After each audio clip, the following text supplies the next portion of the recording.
Herkese merhaba, kanalıma hoş geldiniz. Bu yılın bomba projesiyle karşınızdayım. Hiçbir yerde anlatımı yok, hiçbir yerde tarifi yok. Bu ve buna benzer birçok model Pinterest'te mevcut ama ne bu çiçeklerin yapımı ne bu formun yapımı tamamen kendim oluşturduğum görsellerden yola çıkarak kendime bir şeyler katarak bu güzel bluzu yaptım ve bence şahane oldu. Ya sizce? Gerçekten mükemmel oldu. Bu kadar sade, bu kadar zarif ve bu kadar güzel duracağını ben bile tahmin etmemiştim. Evet, bu güzel bluzun detaylı anlatımını kanalımda paylaştım. Pamuklu iplik kullandım. 2 milim tığ kullandım. Ve bu güzel bluzu elde ettim. Toplam sanırım 300 gram civarı iplik kullanmışımdır. Sizler de videomu izleyerek rahatlıkla yapabilirsiniz. Altına genelde örneklerde trabzan çalışılmıştı. Birkaç tanesinde file vardı. Ben de filenin daha şık durduğuna karar verdim ve file çalıştım. İyi ki de böyle yapmışım. Pişman olmadım. Ortaya çıkan sonuçtan çok memnunum. Şahane bir bluz oldu. Şöyle bakın, mükemmel. Detaylı fotoğraflarını Instagram hesabından paylaşacağım. Oradan da beni takip edebilirsiniz. Instagram linkini açıklama kısmına ekleyeceğim. Geçmeden önce kanalıma abone olmayı, beni takip etmeyi ve bu güzel orijinal projelerin devamlılığı için de yorum yapmayı unutmayın.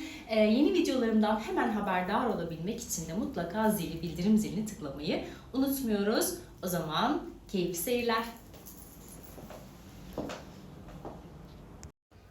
Biliyorsunuz ki projelerimi ücretsiz paylaşıyorum. Bütün takipçilerim yararlanabilsin diye. Diğer örgücüler gibi ücret karşılığında üyelere özel yapmıyorum.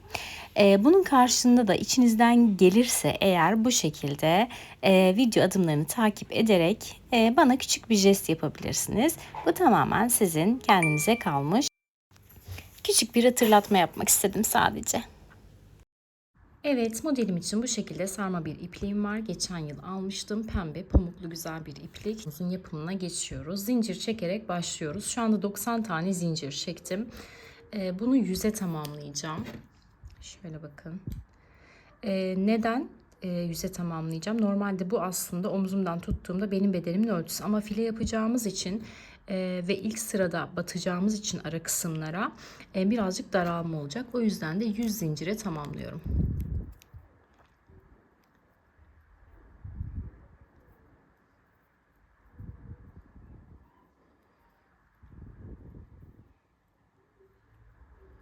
Evet bakın 100 tane zincir çektim. Şimdi santim olarak da ölçüsünü sizlerle paylaşayım.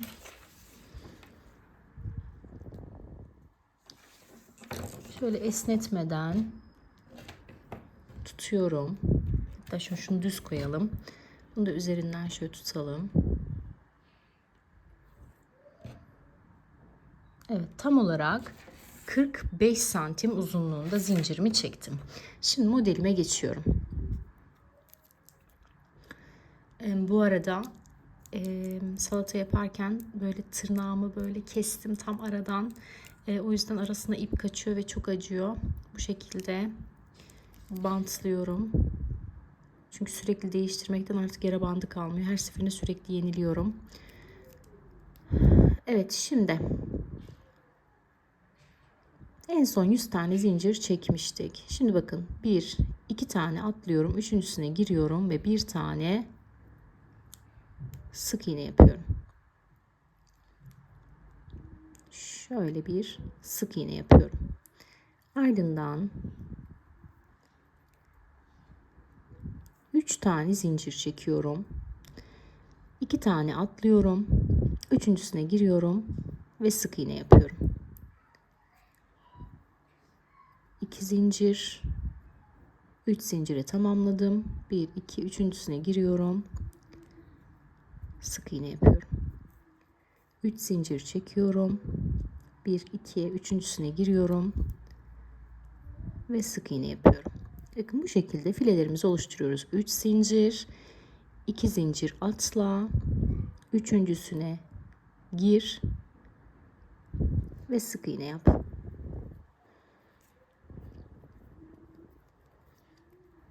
Üç zincir, 2 zincir boşluğu atlıyorum, üçüncüsüne giriyorum, ve sık iğne yapıyorum. Bakın bu şekilde kutucuklarımızı oluşturuyoruz filemizin.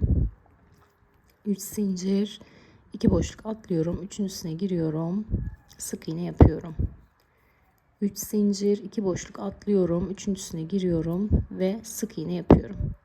Şimdi benim ipim ince olduğu için bu şekilde yaptım. 3 zincir üzerine kuruyorum. Sizin ipiniz daha kalınsa 2 zincir üzerine de kurabilirsiniz. Çünkü bu sefer kutucuklarınız çok büyük olacaktır. Delikleriniz bayağı büyük olacaktır. Bakın, bu şekilde sıra sonuna kadar aynı işlemi devam ettiriyorum. Evet, sıra sonuna kadar geldim. Bakın 3 tane boşluğum kaldı. Hemen 3 tane zincirimi çekiyorum. Ve şöyle ilk başladığım zincirin içerisine giriyorum.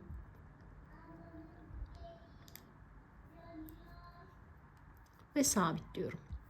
Ardından dönüyorum. 3 tane zincir çekiyorum. İlk başladığım bakın 3 tane olan filenin içine giriyorum ve sabitliyorum. 3 zincir çekiyorum. Şöyle 3 tane file var. Tam orta noktasına giriyorum. Üçlü zincirden oluşan filem var. Sabitliyorum. 3 zincir çekiyorum. Tam orta noktasına geliyorum. Sabitliyorum. 3 zincir. Tam bakın 3 tane zincirin tam orta noktasına şöyle giriyorum ve sabitliyorum. 3 zincir, ikinci zincirin orta noktasına giriyorum. Sabitliyorum.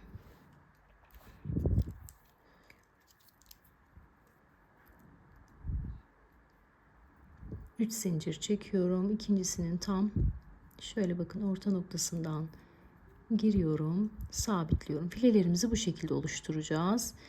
Sıralar ilerledikçe filelerimiz daha net anlaşılacak.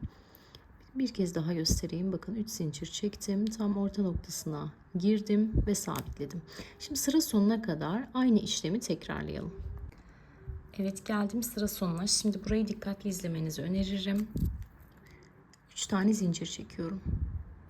Doluyorum. Bakın şuradaki ilk filenin içine batıyorum. Buraya şöyle ikili trabzan yapıyorum. Kenar kısımlarda ikili trabzan yapacağız ki modelimiz ne yapmasın?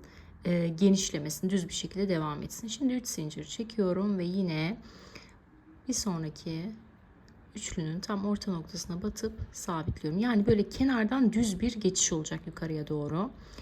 3 zincir çekiyorum. Tam orta boşluğa giriyorum ve sık iğne ile sabitliyorum. Yine 3 zincir. Tam orta noktaya geliyorum. Sık iğne ile sabitliyorum. Bu kısımlar kolay. Bu kısımlarda sıkıntı yok ama şu köşe kısmında karıştırabilirsiniz. O yüzden birkaç kez bitişleri ve başlangıçları göstereceğim. Bakın filelerimiz oluştukça modelimiz çok tatlı görünmeye başladı. İlk başta çok anlamsız, saçma bir şey görünüyordu. Şimdi bakın bu şekilde 3 zincir ve oluşturuyorum. Tam orta noktasına batmayı ihmal etmeyin. Eğer içine batarsanız bu şekilde delikleriniz düzgün görünmez. Üst üste yığım yığım olur. 3 zincir tam orta noktasına batıyorum. Şimdi bu sırayı da bu şekilde tamamlayalım. Bir sonraki sıranın, bu sıranın bitişini ve bir sonraki sıranın da başlangıcını sizlere göstereceğim. Evet, geldim sıra sonuna. Bakın bir tane filem kaldı. Şimdi 3 tane zincirimi çekiyorum. Buradaki filenin şöyle kenarına batıyorum. Bakın bu şekilde. Sonra 2 tane zincirle yukarı çıkıyorum. Bir tane trabzan yapıyorum. Bakın bu kısım düz çıkacak. Şimdi döndüm. Yine 3 zincir çekiyorum. Buradaki filenin tam orta noktasına batıyorum. İlk filenin ve sabitliyorum.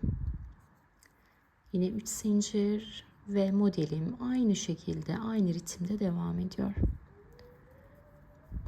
Bu köşe kısımları anladıktan sonra, o kısmı karıştırmadıktan sonra, artırma yapmadıktan sonra modelimiz çok basit ve de çok keyifli. İnce iplik bilerek tercih ettim. Zaten file olacak, yazın giyeceğiz. Üzerine de bu şekilde iri iri çiçek desenleri yapacağız. Eğer bu kalın olursa rahatsız eder. Zaten üzerindeki çiçek deseniyle de çok ağır hantal bir görünüme kavuşur.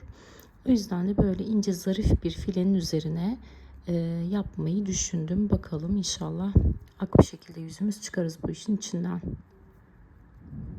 Evet bakın bu şekilde. Şimdi ben modelimi belli bir şekilde belli bir uzunlukta devam ettireceğim. Daha sonra ne aşamadayız, ne yapacağız sizlerle paylaşacağım. Evet, şimdi ben modelimi belli bir uzunlukta ördüm, üzerime denedim. Tam böyle straplez deniyor sanırım. Evet, straplez görüntüsünü elde ettiğim noktada bakın 29 santim uzunluğunda olduktan sonra bıraktım örmeyi. En ölçüsü de 40 santim. Önü ve arkayı aynı şekilde örüyoruz. Daha sonra şimdi yanları birleştireceğim. Onu da sizlere detaylı olarak göstereceğim. Evet, şimdi yan kısımlardan fileyi birleştireceğim. Örerek birleştirme yapacağım. Bu noktada dikerek de birleştirme yapabilirsiniz kenar kısımlarından. Ama ben örerek birleştirmeyi tercih ediyorum. Kızım dokunma anneciğim. Bak işime engel olursan seni gezmeye götüremem. Gitmek istiyor musun? İstiyorum. Tamam, o zaman sen bana müsaade et. Benim işim bitince de senin saatin başlayacak, tamam mı? Aç. Evet. 2 zincir çekerek başlıyorum. Çivi film.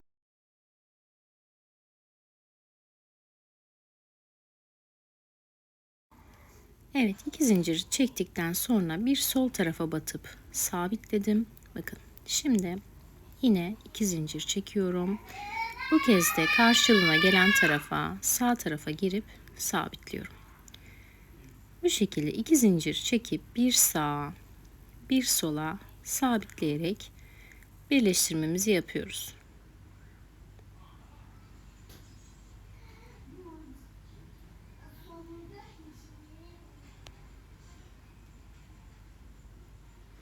Burada dikkat etmemiz gereken kısım ilmek atlamadan her boşluğa eşit bir şekilde batarak ilerlemek.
Evet, şimdi iki tarafı birleştirdikten sonra bakın üzerime giydim.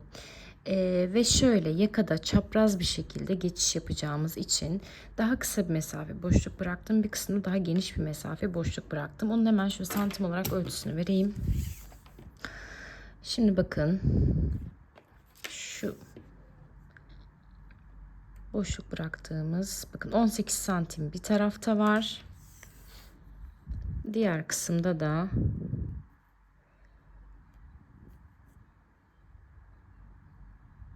şöyle 23 santim var. Şimdi bu 23 santimlik yani geniş olan kısma doğru öreceğiz. Burada ayracın bulunduğu noktadan bakın şöyle hemen ipimi geçiriyorum. Ayracımı çıkarıyorum. İpimi sabitliyorum. Şimdi bakın yine filelerimizi yapmaya devam edeceğiz. 3 zincir çekiyorum. İlk fileme batıyorum.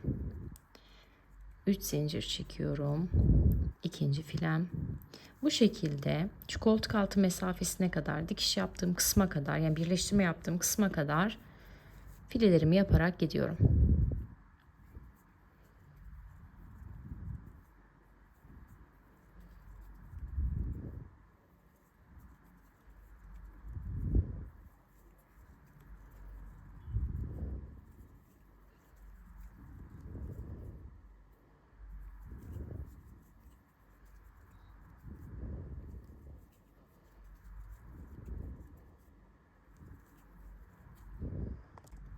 Evet, bakın filelerimi yaparak geldim. Şimdi bakın tam o koltuk altı mesafesi kısmına geldiğimde yine 3 tane filemi yapıyorum ve son alanda birleştirmemi yapıyorum. Şimdi bakın döndürdüm. Yine 3 zincir çekiyorum ve orta noktaya batıyorum. Aynı diğer köşede yaptığımız gibi.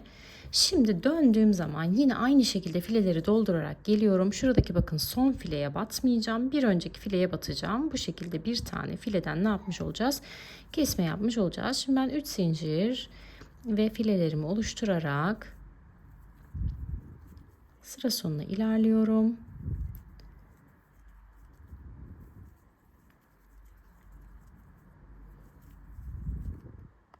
Evet, bakın son fileme batmadım. Şimdi direkt çeviriyorum örgümü.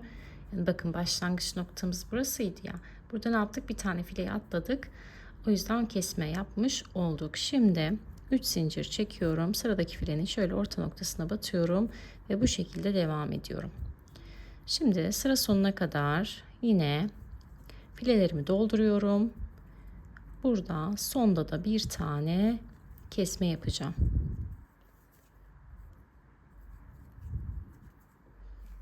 Şu an net anlaşılmıyor. Kenarlarından sık iğne geçince muntazam, muhteşem bir model ortaya çıkacak.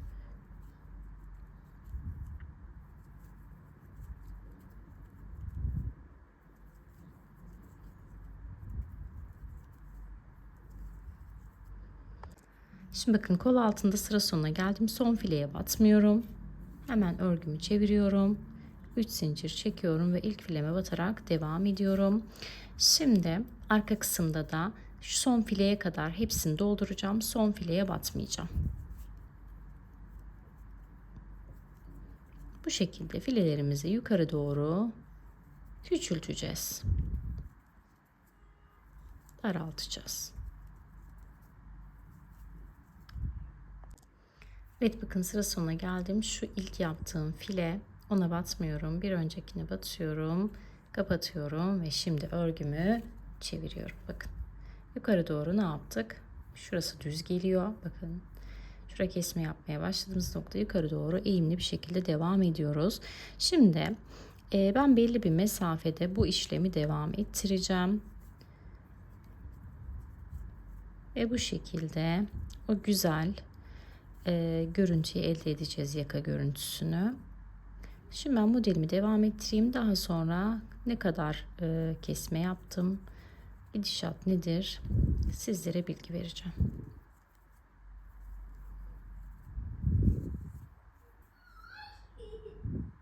Evet, şimdi bakın kesmeleri yaparak geldim. Şöyle düz tuttuğumuzda bakın bu tarafa doğru, sola doğru omzumuzu çıkarmış olduk. Şöyle koltuk altı kısmımız tam koltuk altından rahatça yukarıya çıktığı noktada, şu kısımda yeterince eğim verdiğim noktada bakın şöyle santim olarak da ölçüsünü vereyim. Bunu en iyi üzerinize giyerek anlarsınız. Şöyle bakın tam 16 santimlik bir kesme yapmışım. Şimdi burada kaç tane file var? Şöyle saydığım zaman şunu da yapalım. Sonuncu filemi artık kesme yapmayacağım. 3 tane yapıyorum. Köşeye batıyorum ve 2 zincirle yukarı çıkıyorum. Şimdi bakın burada sayarak göstereyim. Bundan sonra düz öreceğim belli bir mesafe. Birinci filem. 2 3 4 5 6 7 8 9. Evet bakın 9 tane filemin kaldığı noktada şöyle bir 3-4 sıra düz öreceğim. Tam omzumun yukarısına geldiği noktada bırakacağım. Sonrasında da tam çapraz şekilde arka kısımdan yukarıya doğru çıkacağım ve sırt detayını vereceğim. Yani sadece önden bir şey de yapabiliriz aslında. Boyundan askılı da olabilir ama böyle boyundan askılı şeyler yazın beni çok rahatsız ediyor, çok sıkıyor. Bilmiyorum nasıl yapsak, ona şu an karar veriyorum. Çünkü doğaçlama yaptığım bir model. Bence arkayla birleştirelim. Arkada daha rahat vücudumuza otursun. Tamam, bunu 3-4 sıra daha düz öreceğim. Sonra arkadan da aynı işlemi yaparak yukarı doğru çıkacağız ve sırtta bir birleştirme yapacağız. Evet, şimdi bakın kesme yaptıktan sonra şöyle bir 4-5 sıra daha düz bir şekilde ördüm. Sonrasında bakın şimdi direkt örgümü ters çevireceğim. Şurada yaptığımız işlemin aynısını burada yapacağız. Burası derin kısım olacak. Şu kısım koltuk altına gelen kısım olacak. Burada bir sıra kesme yapmıyoruz. İkinci sıradan itibaren kesmeye başlıyoruz. Burada ise her sırada kesme yaparak ilerletiyoruz. Şimdi hemen ipimi alayım. Burayı da bir göstereyim. Evet, şimdi bakın şu kısmı, şu birleştirme yaptığımız kısmı atlıyorum. Bu kısmı geçiyorum. Şöyle bir sonraki filenin içine giriyorum. Ve buraya sabitliyorum. Burası kol altına gelen kısım olacak. Şu an ters tarafta olduğumuz için. 3 zincirimi çekiyorum ve filelerimi yapmaya başlıyorum. Nereye kadar? Bakın şöyle tutuyorum ve diğer filemin bittiği noktaya kadar. Yani şöyle aynı hizada olacak. Üçer üçer kutucuklarımı yaparak devam ediyorum.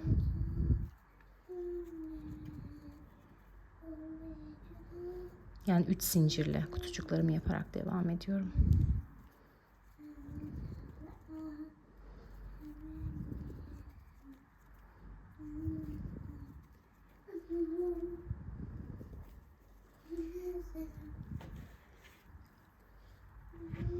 Evet bakın diğeriyle aynı mesafeye geldim şöyle. Aynı kısımdan kutucuklarımı yaptım. Şimdi geniş kısımdayım. Kol altına doğru ilerleyeceğim. 3 tane zincirimi çekiyorum. Ve ilk kutucuğumu yapıyorum. Bu şekilde kutucuklarımı yaparak sıra sonuna doğru ilerliyorum.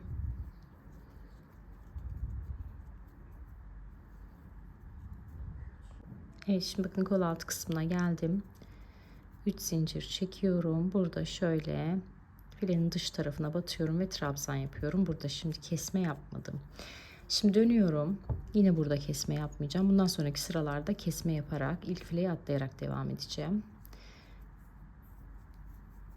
Yine filelerimi yaparak sıra sonuna geliyorum. Sıra sonunda son kutucuğu örmeyerek sol taraftan, yani kol altından değil de diğer taraftan kesmemi yapmış olacağım.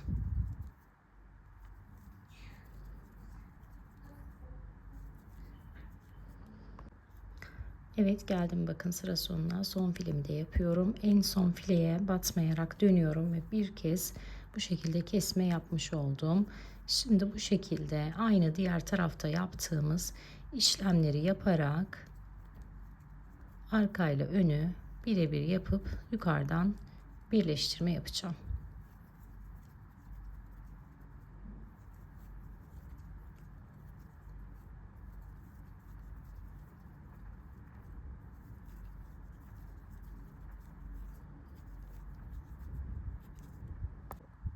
Evet, iki tarafta da aynı şekilde kesmeyi yaptım. Bakın ön yüz arka yüz şeklinde. Şimdi omuz kısmından birleştirmeyi yapacağım. Bu aşamada üzerinize giyip daha fazla örüp örmeyeceğinize karar verebilirsiniz. Şimdi bakın 2 zincirle geliyorum, karşı tarafa batıyorum ve sabitliyorum. Sonra şöyle örgümü çeviriyorum. 2 zincir çekiyorum. Bir bu tarafa batıp sabitliyorum. 2 zincir çekiyorum. Yine karşı tarafa geliyorum. Sabitliyorum. 2 zincir. Sol tarafa sabitliyorum. 2 zincir çekiyorum. sağ taraftaki zincirli kısma sabitliyorum. 2 zincir çektim bu kısma, 2 zincir çekiyorum bu kısma. Bu şekilde omuz kısmının birleştirmesini yapıyorum. Bakın.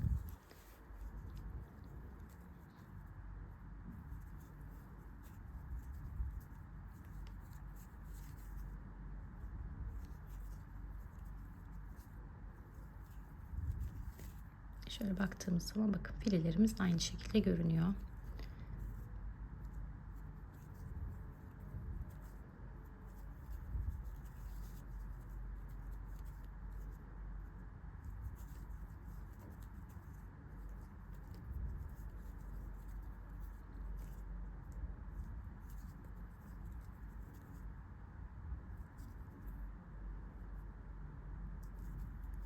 Tepe kısmında geliyorum, sabitliyorum. Evet bakın. Şimdi bakın burası arka yüz oluyor. Şimdi kenarlarından güzel bir şekilde sık iğne geçeceğim. O merdivenli kısımları da düzelteceğim. Bakın filelerimin iç kısımlarından sık iğne geçiyorum. Boşluklara yine boşlukları dolduracak şekilde, pot durmayacak şekilde girip yapıyorum. Sonrasında da bakın birleşim noktasına geliyorum. Buraya da şöyle sık iğne yapıyorum. Yani şöyle, bir saniye, açıldı. Birkaç tane daha yapalım.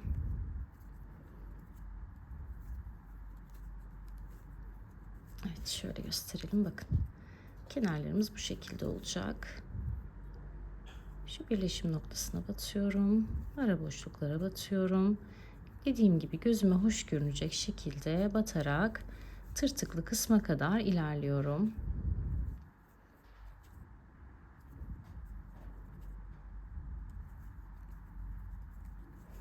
Evet bakın tırtıklı kısma kadar ilerledim. Şimdi bu kısma geldiğimiz zaman bakın şurada bir boşluk var. Buraya giriyorum ve çakma trabzan yapıyorum. Ardından yine sık iğneme devam ediyorum. Yani buradaki o girintiyi çakma trabzanla halletmiş oluyorum. Devam ediyorum. Yine çakma trabzan. Yine şuraya geliyorum ve sık iğne yapıyorum.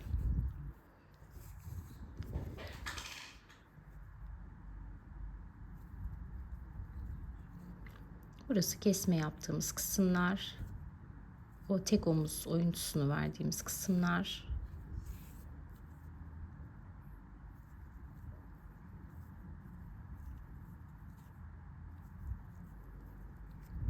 Evet. Bakın.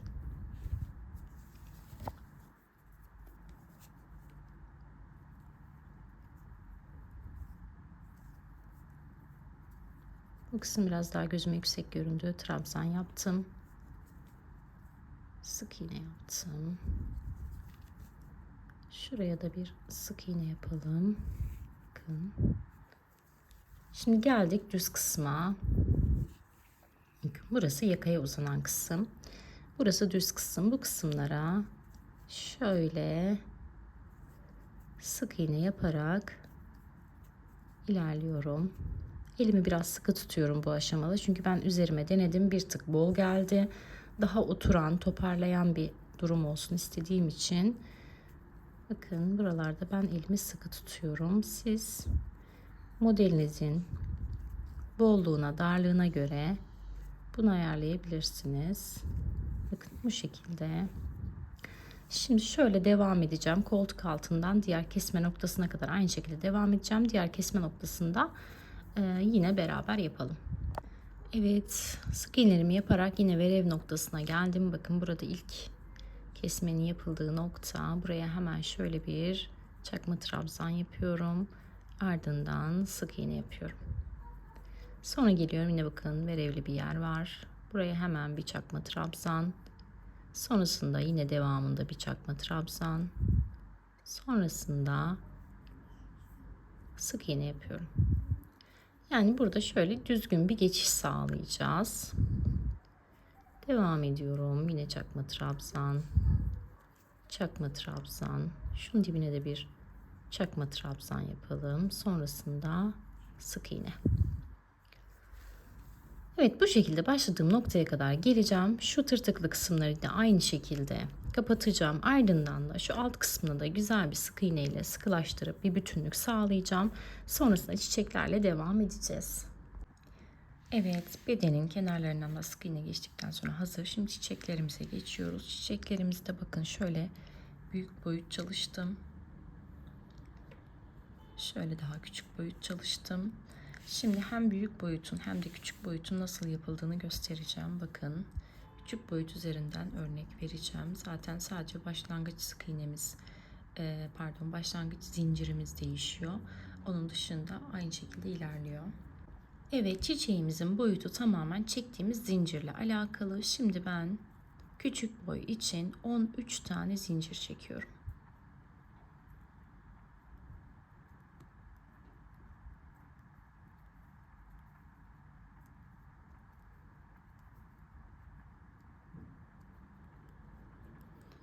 Evet, 13 tane zincir çektikten sonra şöyle bir önceki zincire dönüyorum. Yani 12. zincirin içerisine bir tane sık iğne yapıyorum. 11'incinin içerisine giriyorum. Yine sık iğne yapıyorum. İki tane sık iğnem oldu. Şimdi doluyorum. Bir öncekinin içerisine giriyorum. Çakma trabzan yapıyorum. Yani 2 sık iğne, bir çakma trabzanım oldu. Şimdi sıradakine giriyorum. Bir tane daha çakma trabzan yapıyorum. 2 sık iğne, 2 çakma trabzan. Şimdi bundan sonrakilere zincir boyunca ikili trabzanlar yapıyoruz. Birinci ikili trabzanım, 2,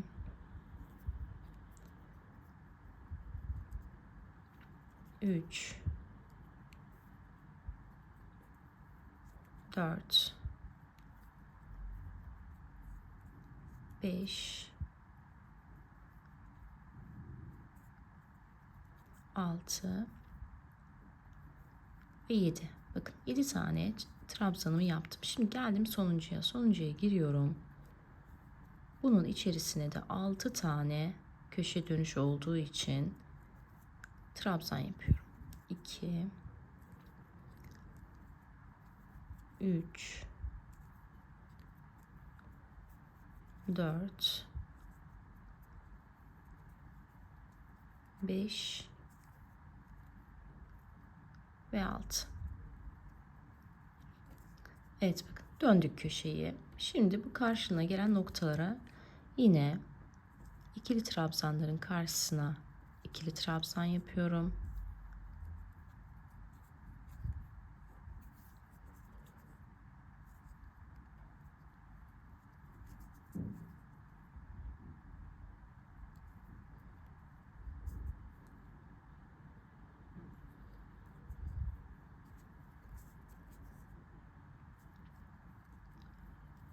Beş, 6 ve 7 tane bakın ikili trabzanımı yaptım. Tam karşına gelen noktalara. Şimdi geliyorum 8.'ye. Karşında çünkü çakma trabzan vardı. Çakma trabzan yapıyorum. 9'uncuya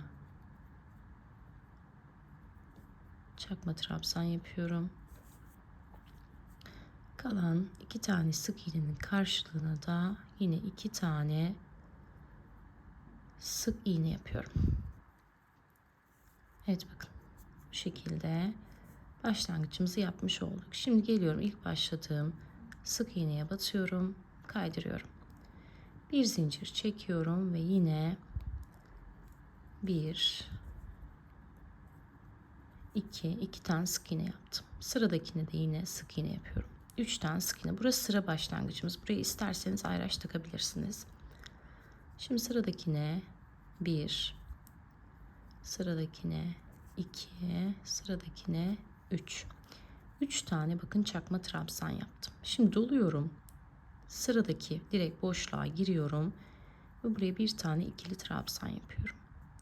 Sonrasında arada bir zincir çekiyorum. Aynı noktaya giriyorum ve yine ikili trabzan yapıyorum. İlk V'mi burada oluşturdum. Şimdi doluyorum. Bir boşluk atlıyorum. Bir sonrakine giriyorum. İkinci V'mi oluşturuyorum. Bir trabzan, arada bir zincir Ve yine batıyorum. Bir trabzan. İkinci V'mi de yaptım. Doladım. V'lerden diğerine geçerken zincir çekmiyoruz. Bir boşluk atladım. Diğerine geçtim. Trabzan, arada bir zincir ve trabzan şeklinde bakın 3. V'mi oluşturdum. 1, 2, 3. Şimdi doluyorum. Bir boşluk atlıyorum. Bir sonrakine giriyorum. Ve yine V'mi yapıyorum. Evet. Buralara kadar aralarda bir boşluk atlayarak ne yaptık? V'lerimizi yaptık. Şimdi geldik köşeye. Bu kısım genişleme yapacağımız kısım. Bakın şu kısım olduğu için burada atlamadan her boşluğa V'lerimizi yapıyoruz.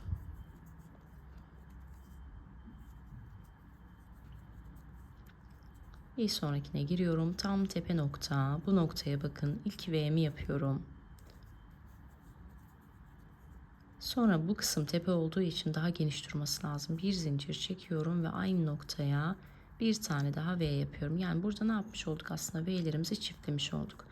Doladım. Bir sonraki boşluğa giriyorum. Buraya da yine diğer V'mi yapıyorum. Evet. Bu şekilde. Şimdi sıradakine de giriyorum. Buna da bir tane daha V yapıyorum. Yani şu kısımda bakın V'lerimizi sıkı sıkı yaptık. Bu kısımlarda gevşek gevşek yaptık. Şimdi aralıklı aralıklı yani o anlamda söylüyorum gevşekliği. Evet doladım. Bir boşluk atlıyorum. Bir sonrakine giriyorum. V'mi oluşturuyorum. Arada bir zinciri ihmal etmiyorum. Doluyorum. Bir boşluk atlıyorum. Bir sonrakine giriyorum. V'mi oluşturuyorum. Doluyorum. Bir boşluk atlıyorum. Bir sonrakine giriyorum. Ve diğer V'mi yapıyorum. Evet şimdi bakın karşına gelen noktadaki V'yi yaptım. Şimdi doluyorum. Direkt dibine batıyorum. Bir çakma trabzan. Bir sonrakine girdim. İkinci çakma trabzan. Bir sonrakine giriyorum. Ve üçüncü çakma trabzanımı yapıyorum. Sıradakine giriyorum. Bir sık iğne. Sıradakine giriyorum. 2 sık iğne ve tepe noktaya geliyorum. Üçüncü sık iğnemi yapıyorum. Bu şekilde bu sıramızı ne yapmış olduk? Bitirmiş olduk. Şimdi bir sonraki sıra için bir sonrakine giriyorum. Kaydırıyorum. Bir zincirle yukarı çıkıyorum. Birinci sık iğnem. Sıradakine girdim. İkinci sık iğnem. Sıradakine girdim. Üçüncü sık iğnem. Şimdi doluyorum. Bir çakma trabzan doladım. 2 çakma trabzan doladım. 3 çakma trabzan. Bakın V'nin tam orta noktasına kadar şeyle dolduruyoruz. Çakma trabzanlarla. 4 tane çakma trabzanı yaptım. Burası bakın V'nin ilk orta noktası. İlk V'min orta noktası daha doğrusu. Şimdi buraya 1, 2, 3 zincir çekiyorum ve V'min orta noktasına giriyorum. Sık iğne ile sabitliyorum.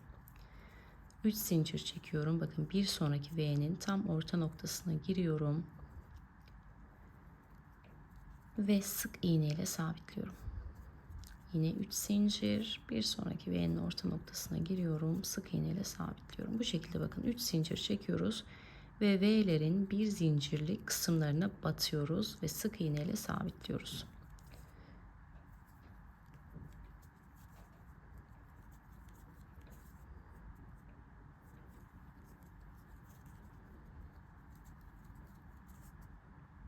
Tam bir zincirli kısımlara batıyoruz. Bakın.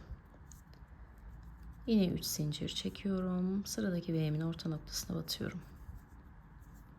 Yine 3 zincir. Sıradaki V'nin orta noktasına batıyorum. 3 zincir. Sıradaki V'nin bir zincirlik orta noktasına sık iğne ile sabitliyorum.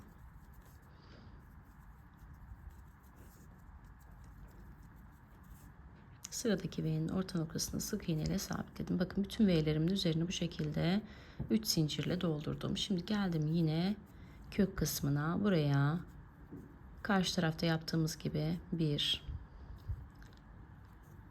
2, 3 ve 4 tane sık iğne, çakma trabzan yaptım. Şimdi 1, 2 ve tepeye batıyorum. 3 tane de sık iğne yaptım. Bakın sıramı bitirdim. Şöyle yaprağıma baktığımız zaman yukarı doğru genişleme var. Şimdi sıradakine batıyorum, kaydırıyorum ve bir zincirle yine 1, 2, 3 tane sık iğnemi yaptım. Doladım. 1, 2, 3, 4 tane çakma trabzanımı yaptım. Şimdi geldik şu bir zincirli kısımların, pardon 3 zincirli kısımların bulunduğu noktaya batıyorum. Kaydırıyorum. 2 zincirle yukarı çıkıyorum. Şimdi bunların için trabzan gruplarıyla dolduracağız. 2, 3 tane ikili trabzan olduğu zaman 2 zincir çekiyorum. Aynı noktaya batıyorum ve kaydırıyorum. Sonra bir sonraki 3 zincirli kısma batıyorum. Kaydırıyorum. Şimdi burada da 2 zincir çekiyorum.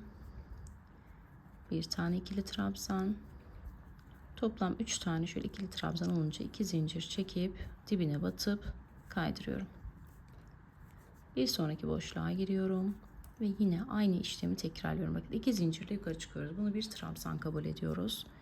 Yanına 2 tane daha ikili trabzan yapıyorum. Toplam 3 tane trabzanım oldu. 2 zincir çekiyorum ve kaydırıyorum. Bir sonrakine de aynı şekilde bu bütün 3 zincirli kısımların içerisini bu şekilde doldurup geliyorum. Evet, son 3 zincirli kısımda doldurdum. Şimdi bakın doluyorum. Direkt sıradakine giriyorum. Birinci çakma trabzanım. Doladım, sıradakine girdim. İkinci çakma trabzanım. Doladım, bir sonrakine girdim. 3, bir sonrakine girdim ve 4. 4 tane çakma trabzanı yaptım. Şimdi devam ediyorum. Kalan boşlukları sık iğnelerle dolduruyorum.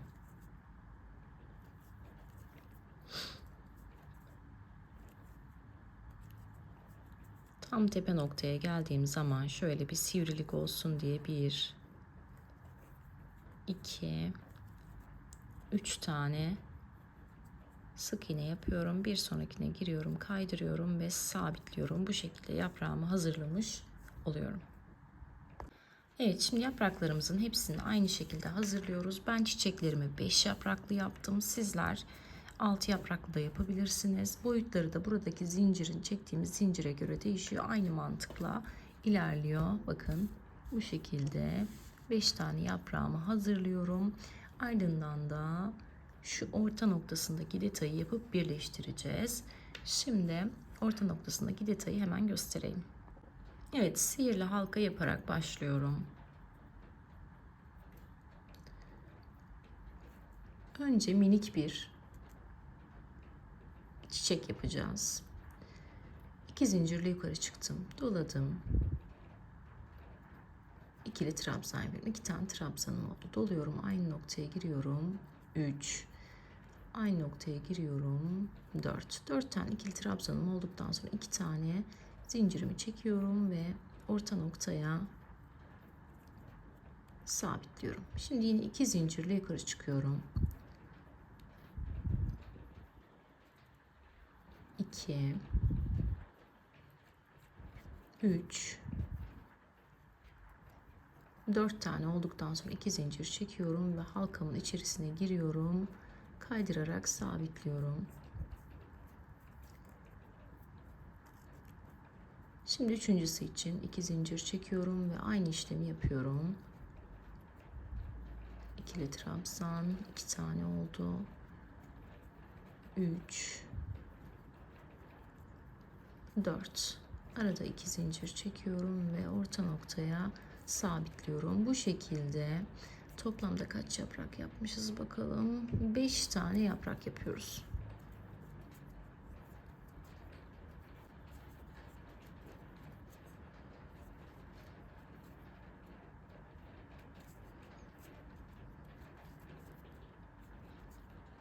Evet, 5. yaprağımı da yapınca şöyle orta noktaya batıyorum.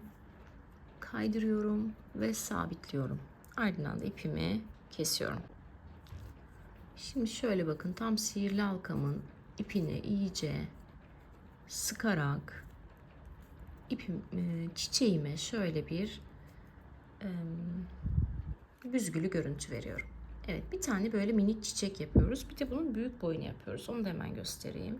İkisini üst üste koyuyoruz. Bakın böyle. Onun için de yine halkamı yapıyorum.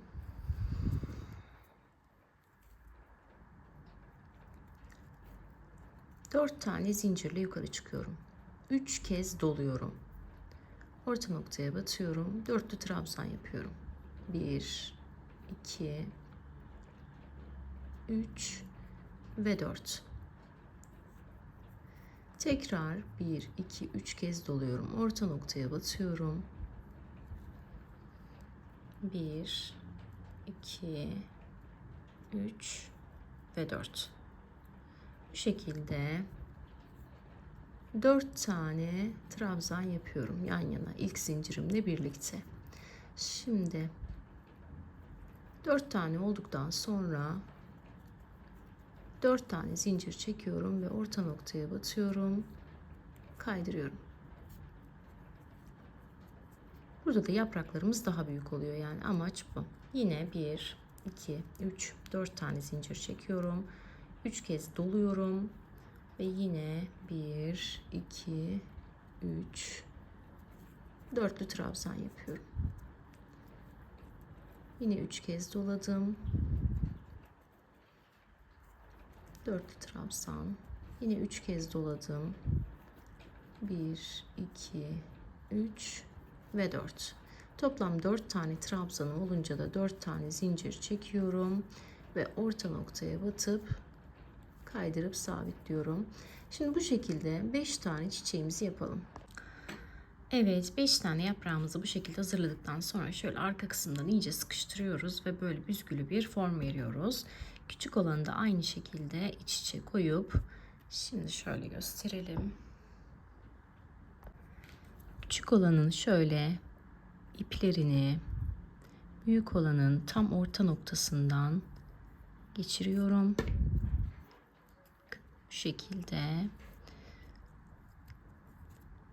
Şimdi ikisini birlikte güzelce bağlayarak sağlamlaştırıyorum. İki ipi şöyle düğüm yapıyorum.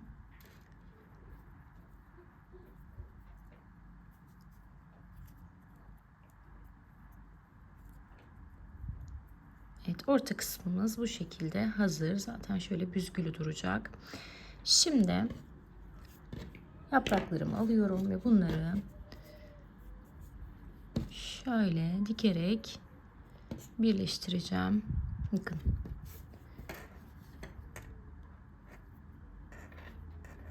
Şimdi şöyle içe veriyorum. Önce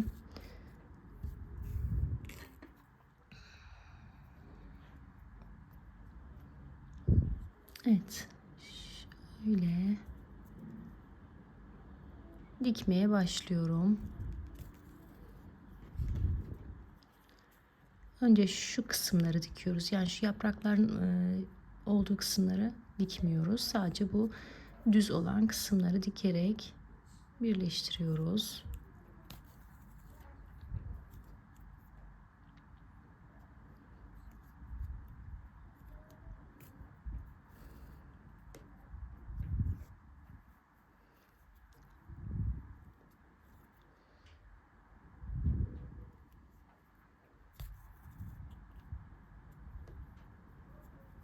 Bakın.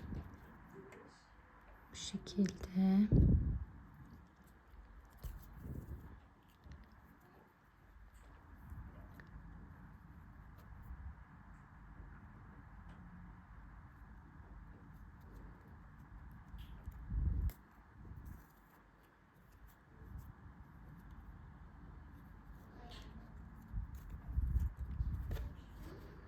Bakın.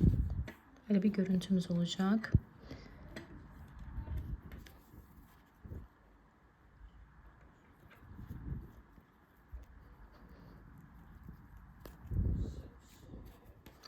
Şimdi şunu arkadan veriyorum.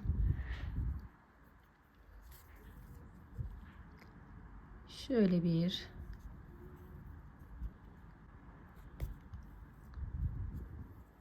düğüm yapıyorum ve ipimi kesiyorum.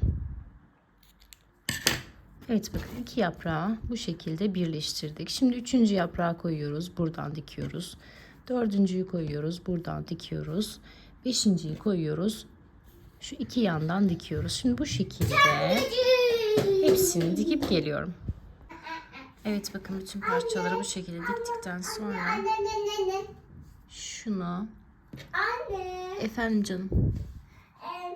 Ondan sonra bunu aç. Tamam açacağım. Böyle geçiriyorum. Bakın. Arkadan.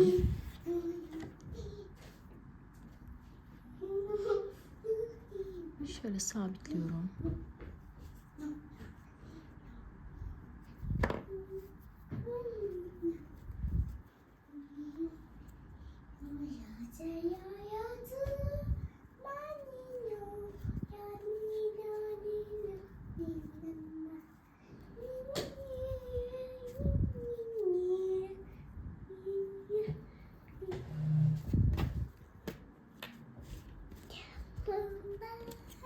Sonra daha sağlam olsun diye şöyle alttan çıkıyorum. Yapma kızım. Şu kısımlardan sabitliyorum.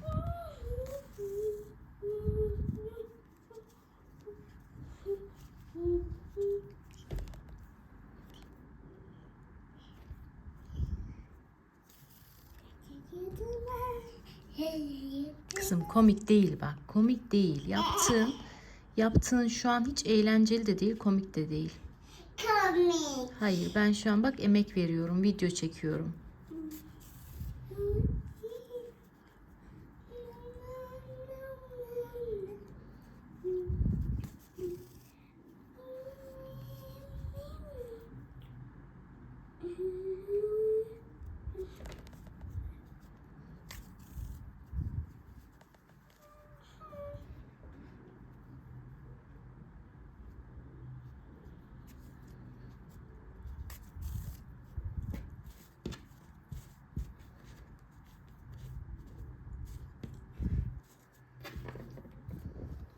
Evet, çiçeğimiz bu şekilde hazır. Bu şekilde ben şu an 4 tane çiçek hazırladım.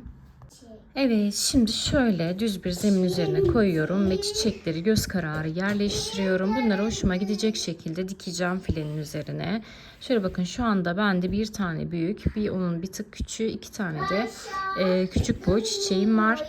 Bunları dediğim gibi 20, 18,